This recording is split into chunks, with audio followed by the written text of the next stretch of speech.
Welcome to Mojo Talks. Very exciting episode today. We have an interview with none other than Laurie Holden. You know her from X-Files, from Walking Dead, from The Americans, and you also know her from a new movie that's coming out called Pyewacket in theaters on Friday. It's a thriller, and we're thrilled to have Laurie. How you doing, Laurie? I'm good. How you doing? I'm very good. Like I said, I'm thrilled to have you here. Want to talk about this new movie, Pyewacket. It's well, how would you describe it? I've read it. It's described as an angry teenage girl performs a ritual asking for her mother's death, leading to a shocking climax. Can you get into it a little bit?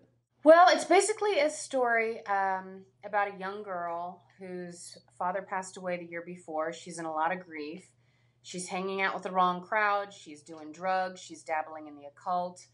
Her mom also is not having a good time. She's which is the character I play. She's right. Depressed. She's hitting the bottle. She's not her best self. So the mom decides, you know what? Let's change this narrative. I'm not being the best me. I'm not being a good mom.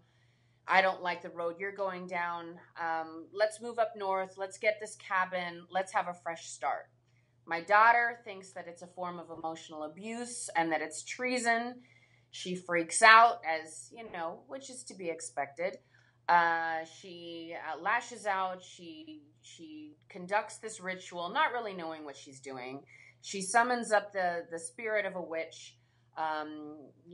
Proclaims loudly, I wish my mother was dead. She opens up a door that she's not able to close. So is this, first of all, do you believe in the occult? Do you believe in this kind of stuff?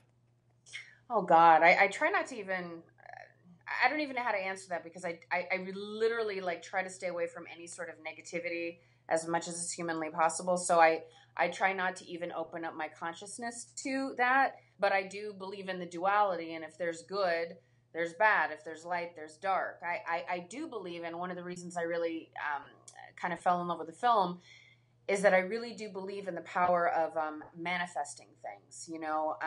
They've spoken about it forever. Like, you become what you think about most, you attract what you think about most. Gandhi used to speak about this, and it's there's something really I like the message of the film, which is that we need to be mindful. You put negativity out there, it's going to come back at you tenfold. You're a good person, you put out good thoughts, your world is blessed, and be careful what you wish for. Okay, so, there's something very cool going on here in that the film has now been added to the Kickass Women program at the Imagine Film Festival in Amsterdam, which is happening, I think, at the end of April. And so I figured, here at WatchMojo, we rank things. And so I wanted to talk to you about maybe your top 5 kick-ass women on screen, because there certainly have been a lot of them, and even now more than ever, there's a lot of women kicking ass on screen. So can you run me through your top 5?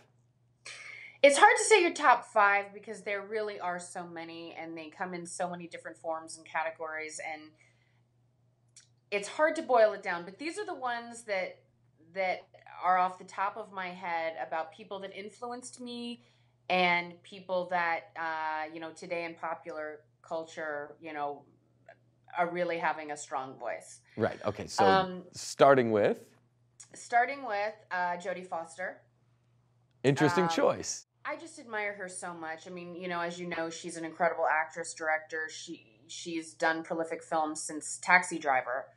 But the one film that I'll never forget is Silence of the Lambs, because Clarice. As Clarice. I mean, she went toe-to-toe with Anthony Hopkins. She had this incredible vulnerability, but she also had this piercing intellect. And I fell in love with her mind. She was just such a strong mind, such a strong woman. And, I'm a fan for life of that woman.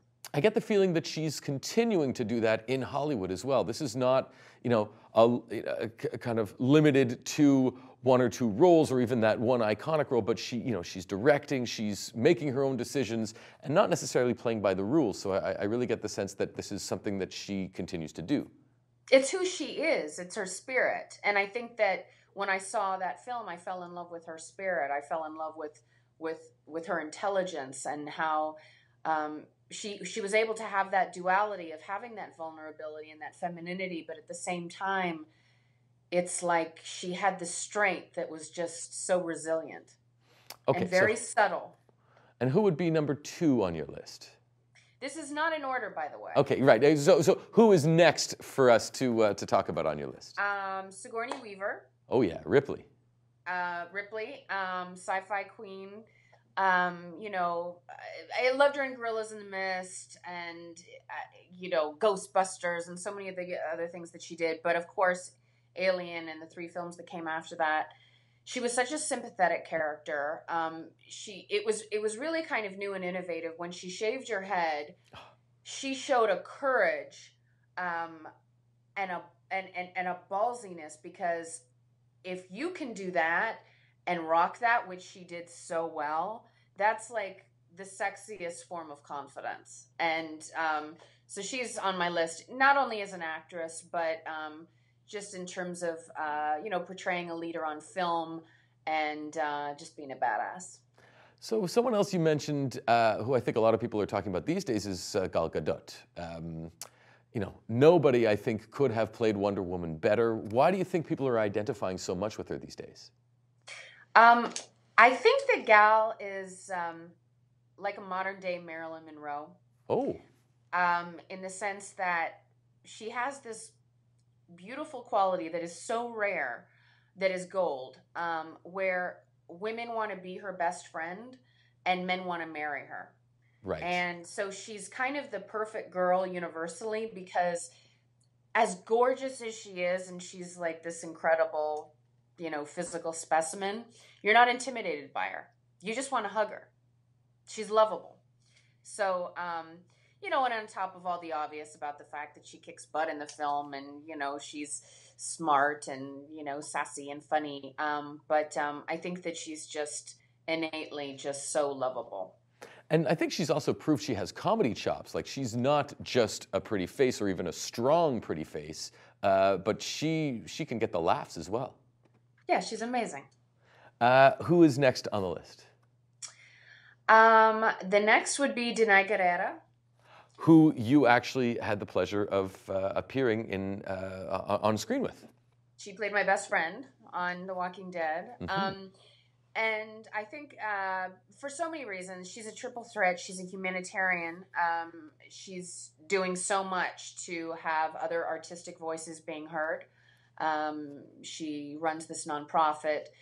She never sleeps. I mean, she's worked so hard to really help other artists find a voice. She is an incredible playwright. I don't know if you've seen the work that she's done, but she wrote a play called Familiar and Eclipsed on Broadway, off Broadway. They were off the chain. I mean, I was sitting in the audience sobbing with everybody else. She's got great ideas, and I'm truly gifted. And then, you know, the acting, the very fact that she's on The Walking Dead and Black Panther, you know, I just think it's wonderful because she's wise and she's soulful and she's fierce and she's a force to be reckoned with. So I celebrate that. When we did our review of Black Panther here, myself and Manny, our director, were talking about the fact that what was so amazing, I mean, beyond, there were many amazing things about Black Panther, but the women in that movie kicked ass. I mean, you know, and she was leading the force. You know, you really get the sense that there's a, you know, it's a watershed moment in many ways. And it's going to keep going. That's right. And so last on your list, certainly not least, I think we're talking about a beloved persona and character and person that people just can't get enough of. My number one is Carrie Fisher. Yeah. For so many reasons. I mean, when I was a little girl, I watched Star Wars, and you know, I used to put my little hair in the little buns as every other little girl did, and she was just so beautiful, and Princess Leia, and you just wanted to be her, and she so iconic.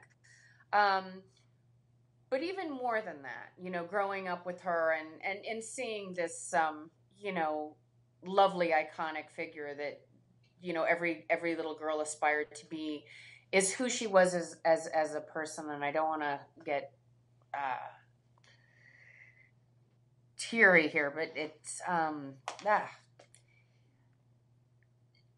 she was a profoundly amazing human being, and you know, she was a humorist and an author, and what was so amazing was that she was a tremendous advocate for people. Mm-hmm. You know, she did a lot for the LGBT community, a lot for you know, animals that were suffering. She was somebody that was fearless in terms of talking about the AIDS epidemic and helping other people, and she also was unbelievably honest and candid about her own struggles with addiction and mental illness. And she created this gorgeous platform, this ability for people to converse for the first time with empathy and compassion like they never had before. So to me, she is the fiercest warrior and the biggest kick-ass human. I like that.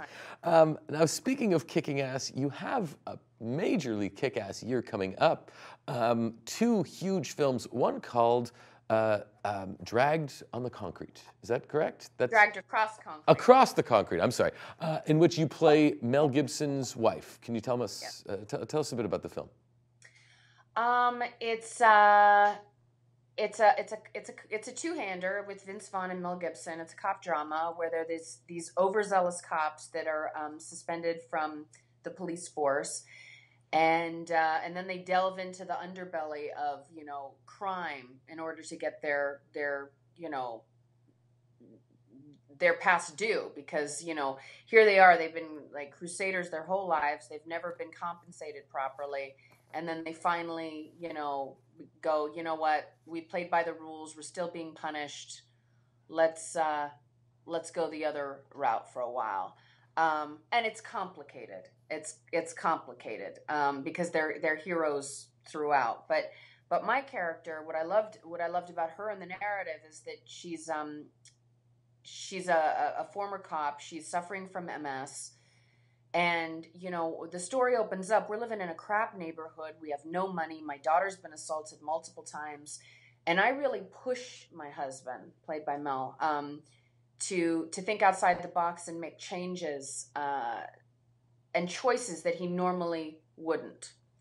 And he does that for family. There's a big family theme of the film. And in doing so, lives change and we're never the same. Now, switching gears completely here, you have another film called Arctic Justice Thunder Squad, an animated film with a pretty huge cast. I mean, James Franco, Jeremy Renner, Alec Baldwin, Heidi Klum, John Cleese, Tommy Lee Jones. Tell me a bit about this movie. Angelica Houston. And Angelica Houston. That's huge. Speaking of kick-ass women on the screen. Kick-ass women on the screen. So tell me a bit about this movie.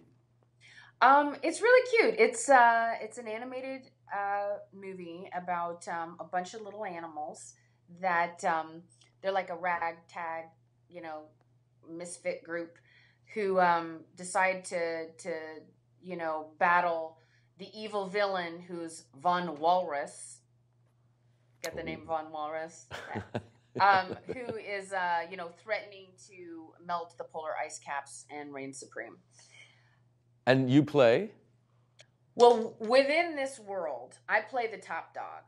Top dog. Okay, I'm like this celebrity husky that's like, you know, paparazzi are following me, and I'm like the courier, and everybody's like, "Oh my God, it's so cool!" And I'm a celebrity, and Jeremy Renner's character wants to be a top dog because he thinks that it's the end all be all. So he does everything he can in this movie to hit that prize. But what he realizes once he gets closer to that or achieves that goal is that celebrity isn't the end all be all, and that what really matters in life is love and family. So it's like, you know those really cool animated films that are for kids, but they're for adults too, because they have like a really important, deep message. Yeah, for sure. This is one of them. So when does this come out? Sometime this year. Sometime this year, along with Dragged Everything Across else. Concrete and Pyewacket in theaters on Friday.